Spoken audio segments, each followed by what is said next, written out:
name is Conrad Steiner. I'm a doctor of the time to be alive.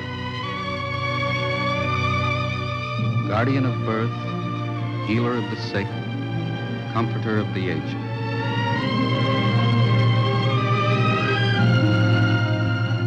To the profession of medicine, to the men and women who labor in its cause, this story is dedicated.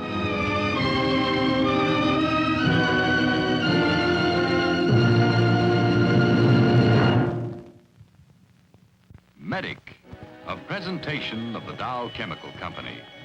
Producer of chemicals for industry and agriculture, magnesium, the lightweight metal from the sea, and plastics you use every day in your home. This is Saran Wrap, the remarkable transparent food wrap that modern housewives have found to be the perfect answer to so many household problems. If you're among the millions who now use Saran Wrap, you well know that it's the most convenient food wrap ever developed. Convenient because transparent Saran Wrap lets you see what you wrap. And convenient because Saran Wrap clings all by itself, without strings, without rubber bands. Why, Saran Wrap practically wraps itself. But the greatest convenience of all is the way Saran cuts your food bills by helping you stop food waste. You see, Saran Wrap is a moisture-proof plastic. Once you wrap it around food, it forms a tight moisture barrier. That means the food's own natural moisture can't escape, and harmful excess moisture can't get in. Saran Wrap maintains a perfect moisture balance, which in everyday language means perfect freshness. Freshness that lasts not just for hours, but for days, even weeks. As a result, Saran Wrap makes food last far longer, makes food taste far better. Naturally, this will cut down your food bills. For now, with Saran Wrap, you can stretch leftovers for many days. They'll look so fresh and they'll taste so fresh, your family won't believe that they're leftovers at all. For meats, for vegetables, for practically everything in your refrigerator, Saran Wrap is the secret of lasting freshness. Pick up a roll or two of Saran Wrap next time you're shopping. Saran Wrap is sold throughout the United States and Canada. Tonight's presentation, the field of hematology, science of blood. The object in point, a piece of jagged glass. The case in point, David Carter Stinson. He's 11 years old. From the day he was born, his life's been in constant jeopardy. A simple cut, an unlucky fall, a bruise, any of these could mean death for him. His condition is sometimes referred to as the royal disease, the malady of kings. But David's not a king. He's just a young boy in a lot of trouble. David, tell the class who captured Mexico City and when. David? David, are you listening? In November 1519, Hernando Cortez marched on the Aztec capital, Mexico City. The Emperor Montezuma, thinking he was a descendant of the sun god, offered no resistance, and in a short time, Cortez controlled all Mexico. Say, Miss Walker, did they ever find those little men that landed near Cuernavaca? Little men? David, is that in your copy of Mexico, Land of Sunshine and Manana? No, it's in Science Weekly Report, Miss Walker. They came by saucer. Class? David, try to stay with the text. Anyway, they couldn't have come to Cuernavaca. There isn't an airport within miles. And now, class, David, tomorrow we'll cover the principal industries in major cities. This is David Stinson, and this room has been the boundary of his world for more than 2 months. No great disaster put him there. He simply fell off a bike and bumped his knee. For most boys, the treatment would have been a piece of adhesive tape and a chocolate soda. But for David, it meant 2 weeks in a hospital, 4 pints of blood, an orthopedic brace, and agonizing pain whenever he moves his leg. For David Carter Stinson is a hemophiliac. He's a bleeder. When he cuts himself, it doesn't stop, and it takes all the arts of medicine to keep his heart from pumping his life out through the open wound. And this is his mother, From the day David was born, it's been her job to say no. No bicycle, no baseball, no football, no running, no jumping. Almost every normal interest the boy could have, it's been her job to say no. But she watches over him fiercely, torn with two emotions, love and guilt. The guilt, she blames herself for her son's disease.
Later, David Stinson is brought into surgery.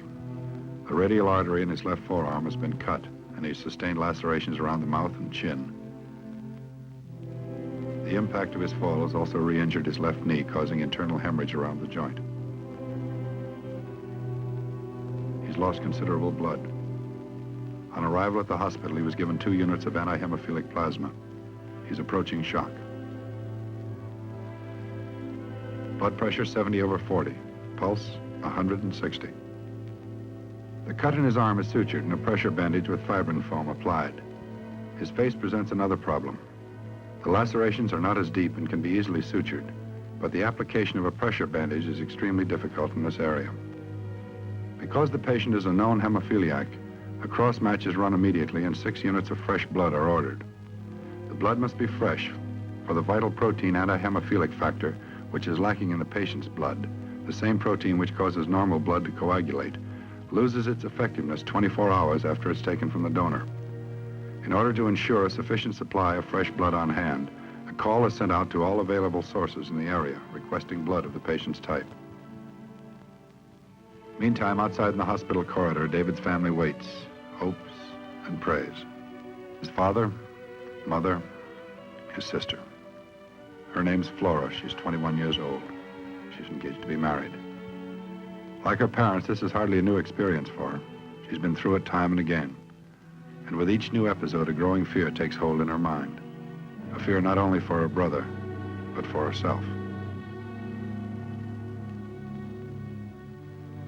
3 hours later, the patient is on his 3rd unit of blood and is still bleeding. For the moment, the transfusions have removed the danger of shock.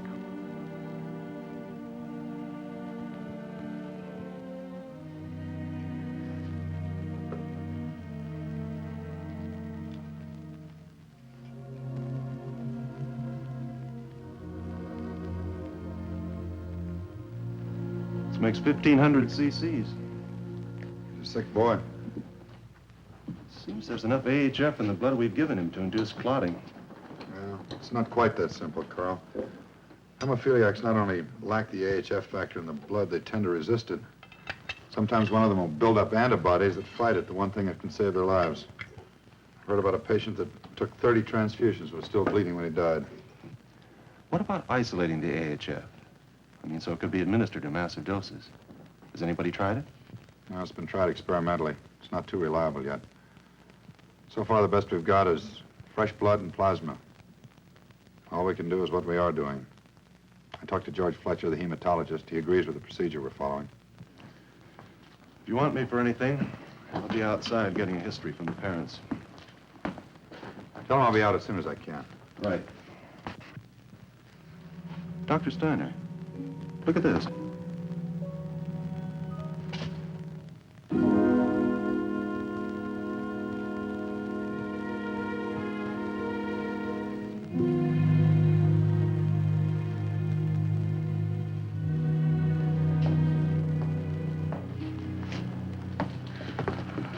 Doctor, is there any change? Well, he's shown some improvement since he came in, Mrs. Stinson. Nothing conclusive, but it's encouraging. I'd like to review David's record, if I may. It's for the hospital records. Surely. Won't you sit down, please? Thank you. Let's see now. Full name, David Carter Stinson. That's correct. When was he born? March 10th, 1943. Any childhood diseases? Chickenpox, measles. He never did have the mumps. And when was he first diagnosed as a hemophiliac? When he was 5 days old, we nearly lost him, didn't we, Rose? What about some of the other episodes? There were so many. The next time was when he was a year old. He began to walk. For most mothers, it's quite an event. I dreaded it. I watched him every second, never let him out of my sight. It happened anyway. He fell and cut his lip. He bled for 3 weeks. Do you remember how many transfusions he received, Mrs. Stinson? Quite a few. I don't remember how many. I know it was a lot. When we took him back home, I was scared to death. Scared every minute that he was awake. Scared to pick him up. Scared to touch him. Scared even to kiss him. After that, it seemed to get better. For 2 or 3 years, he was acting like most kids. Dr. Steiner said that's the way it was. Sometimes it was better, sometimes it was worse. I thought maybe it was over. Do you know of any hemophilia in your family? I mean, did you ever know of any relatives that had it? No, I'd never even heard about it until Davy was born. They said it came from me. I gave it to him. I didn't know about it. I'd never even heard about it. That's true, Sam, isn't it? I didn't know anything about it. Oh, of course not, darling. How could you? It wasn't your fault. It just happened. It's nobody's fault. When was the next time it showed up, Mrs. Stinson? Can you remember? When Davy was 4, Sam bought him a rocking horse. It was beautiful. Its eyes rolled. It had skin like a real pony. Davy loved it. Then one afternoon he fell off. Got a bruise, a bad one. Was he hospitalized for that? He was in for over a month. Had to wear a brace. And 5 years ago, he had a very bad one. We went to Yosemite. Davy fell off a rock, sprained his ankle. Oh, I know we shouldn't have gone there. I know he shouldn't have been on the rock. But how do you keep a kid chained up when he wants to run and jump with the rest of the kids? All you can do is hold him down until he looks at you like you were a policeman. And you take a chance. You take a chance, and then you're sorry for it. Florrie saved his life. She was there when he fell. She was only 16, but she carried him all the way back to camp. We got a doctor. Rushed him to the small hospital in the park. Florrie and I took turns sitting up. She nursed him as though we were her own child, not her brother. It always surprises you. Kids understand more than you think. Excuse me. Excuse me, is there a phone? Just down the hall, other side of the elevators. Thank you. I'll be right back.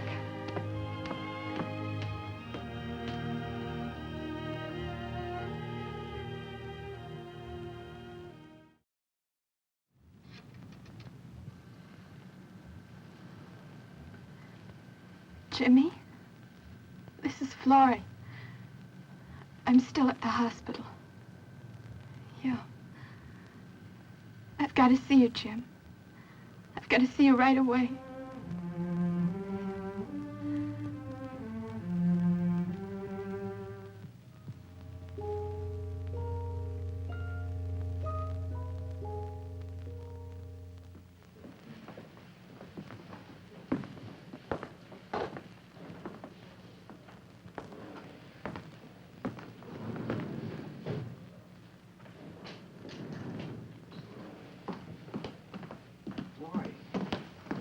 Alice doing? Hi. How's Davy? We don't know yet. I'm sorry to call you out so late. That's okay. You sounded so funny on the phone, kind of scared me. What's it all about? What's the matter? Jimmy, are you really thinking about marrying me? Is that what you brought me down here for? Answer me. Do you really want to marry me? Well, I think so, Florrie. I mean, well, we talked about it, you know. Later on. Gee, do we have to set the date right now? Do you really know what Davy's trouble is? Sure, he's kind of sickly. He gets hurt easy. He's a hemophiliac. Hmm? He's a bleeder. If we get married, if we have a baby, a boy, he could be just like Davy. Well, how come? You're from the same family. You didn't get it. No, I give it. Women aren't affected by it. They only give it. I'm a carrier. Well, how do you know? There's no way of knowing for sure. Not until I have a baby. But there must be some kind of a test. There must be some way of telling. There isn't. All I know is it's in the family blood, and it could be in mine. If I've got it, I could pass it on to my kids.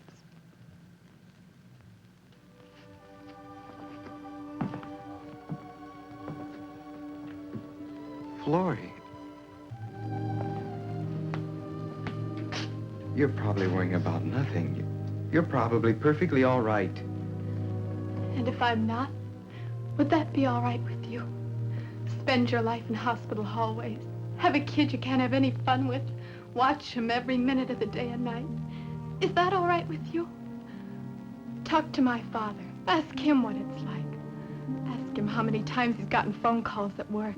How many times he's come home and seen a crowd around the house and an ambulance waiting out in front.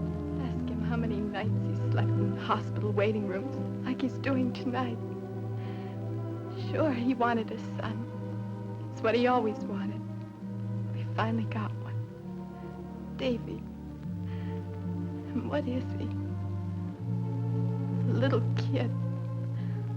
Almost like a glass doll, lying propped up in a bed most of the time. You get so you're even afraid to touch him because you might start him bleeding. Is that the kind of a life you want? You want kids like that? Would that be all right with you? Do you want me that much? You better go home, Jimmy. I said you better go home.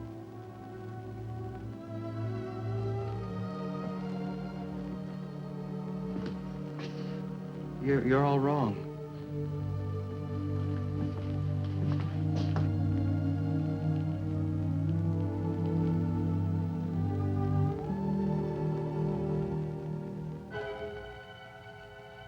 Seven hours later, and there's still no great change in the patient's condition. By now, there's every indication that this patient is a refractory case and may continue to bleed indefinitely.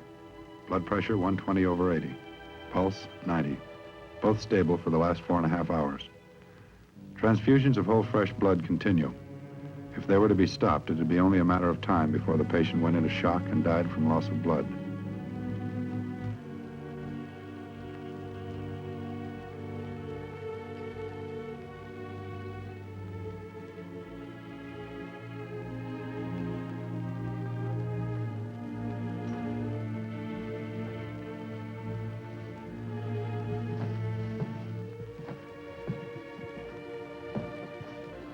The pressure bandage is changed at regular intervals.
Never mind that, Carl. We won't need it now. What is it? He stopped bleeding.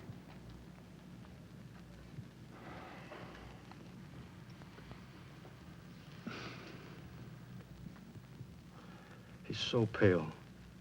He hardly seems to be breathing. He's all right. We have him under pretty heavy sedation. There's no need to wake his mother, is there? I don't think so. Not unless you want to. 11 years old. He's the top of his class in school. Look, they want him to make a speech when he graduates. He's a bright boy, Mr. Stinson. You ought to be proud of him. Is he going to live, Doctor? Well, he came out of it this time. If he's careful, no more accidents, no major cuts or bruises, he ought to make out pretty well for the time being, at least. Well, what about the future? Well, that's pretty hard to say. What isn't hard to say? What can you tell me that I can take to his mother so she wakes up with a smile for just once in her life? Your boy's alive, Mr. Stinson. 20 years ago, he'd have been dead. Alive? Alive for what? So he can spend his life in hospital beds with braces and wheelchairs? Would you like to come outside, Mr. Stinson? We can talk about it there. What can you tell me outside that you can't tell me in here? I can tell you the truth.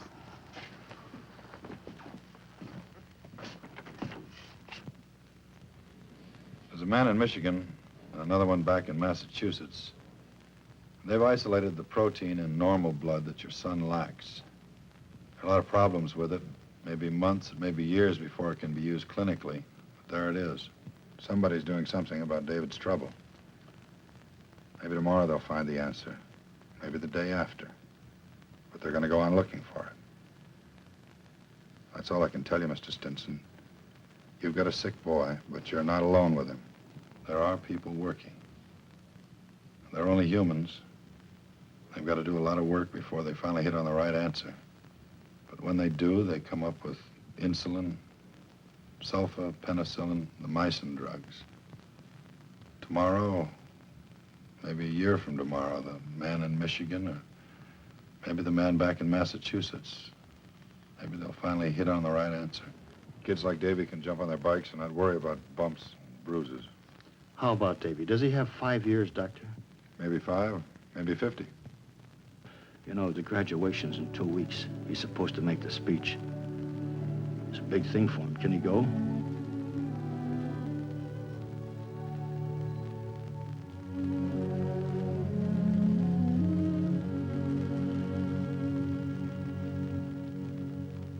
David Stinson, I, Rhonda Meade, is Vice President of the graduating class of Jefferson Grammar School, and proud to congratulate you on your achievement as honor student of the class of 1954.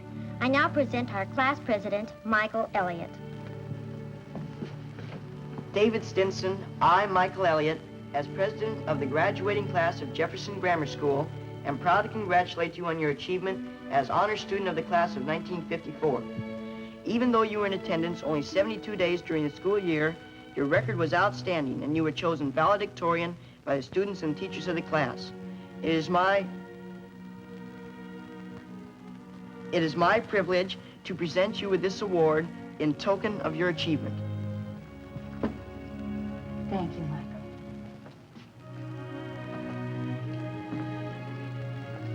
And now I'd like to present our valedictorian, David Stinson. Thank you, Miss Walker. Miss Walker, fellow students, first, let me thank you for your gifts and for having elected me valedictorian. What does valedictorian mean? Valedictorian means the one who gives the valedictory. What does valedictory mean? Valedictory means of or pertaining to leave-taking or saying goodbye. And we are saying goodbye.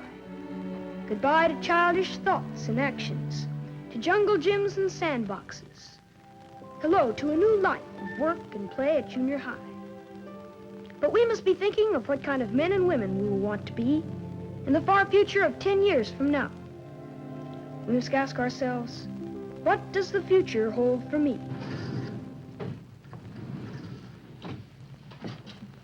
Florrie, I've been waiting for you. I'm late, Jimmy. It's Davy's graduation. I wish you'd listen to me first. It's important. It's been 2 weeks, Florrie. I haven't seen you. I haven't called you. I suppose you thought I was trying to ditch you. Well, I'm not. You gave me a lot to think about, Davy, and all this hemophilia stuff. Well, I thought about it. I thought about every angle. It's time, Florrie. I guess we gotta grow up. A month ago, we were kids. We're not kids anymore. We both know the score.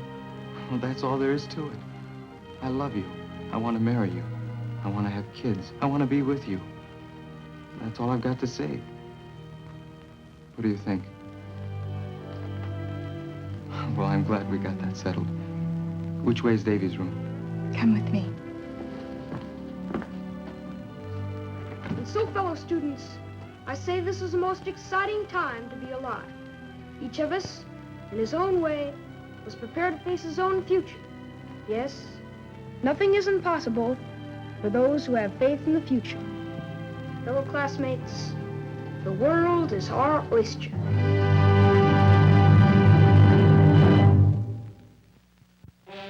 The Dow Chemical Company is bringing you Medic, case subscript to follow. This is latex paint, a product of chemistry so unusual, so easy to use, it will give you a new concept of interior decorating. First, you'll notice that a latex paint has no painty odor. You can paint in any weather with the windows closed. With brush or roller, latex paint flows on like magic, and you never have to worry about lap marks. It smooths itself automatically as it dries. There's no messy cleaning up either. Latex paint rinses out in plain water. In just a few hours, your room is completely redecorated. Pictures and draperies are back in place on fresh, clean walls. And if they ever become smudged, soap and water removes the dirt in seconds. Redecorating has never been so easy. Remember, ask for a latex paint. At the present time, research teams at hematological centers all over the country are at work attempting to find the cause and cure for hemophilia, the hereditary disease which lies passive in the female genes of a family for generations and then strikes the innocent with tragic force. Through the steps made by modern medicine to date, by transfusion of whole fresh blood and antihemophilic plasma, the lifespan of a hemophiliac has been increased from a few short years to an almost normal and useful period.